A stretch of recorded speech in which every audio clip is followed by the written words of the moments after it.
नमस्कार दोस्तों। तलवार तभी खतरनाक बनती है जब उसे चलाने वाला अपने मन पर विजय पा चुका हो। जापान के एक शांत गांव में धुंध से ढकी पहाड़ियों के बीच एक युवा शिष्य हिरोशी हर दिन सूरज से पहले जागता था। जब पूरी धरती नींद में डूबी होती, तब वह ठंडी हवाओं में आंखें बंद करके ध्यान करता। उसके गुरु मास्टर केंजी कहते, जो अपने मन को नियंत्रित नहीं कर सकता, वह तलवार क्या चलाएगा। सुबह की पहली किरण के साथ ही तलवार अभ्यास शुरू होता। घंटों तक बिना थके, बिना शिकायत किए हिरोशी अपनी तलवार को हवा में नचाता।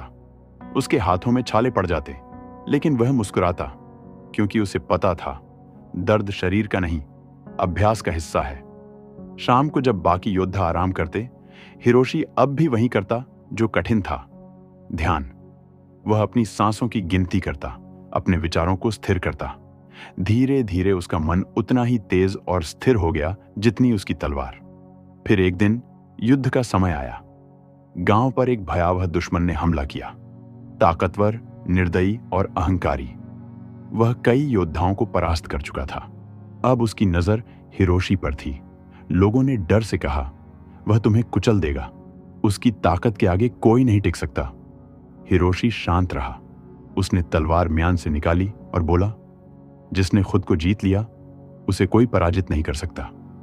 युद्ध शुरू हुआ। दुश्मन के वार भारी और तेज थे, लेकिन हिरोशी का मन स्थिर था। उसने न क्रोध किया, न भय। हर वार के बीच उसकी सांसें ताल में थीं, जैसे किसी प्रार्थना की लय। फिर बस एक क्षण आया और हिरोशी की तलवार हवा में चमकी। युद्ध समाप्त हो चुका था। भीड़ में सन्नाटा छा गया। किसी ने पूछा, तुम्हें डर नहीं लगा? हिरोशी मुस्कुराया।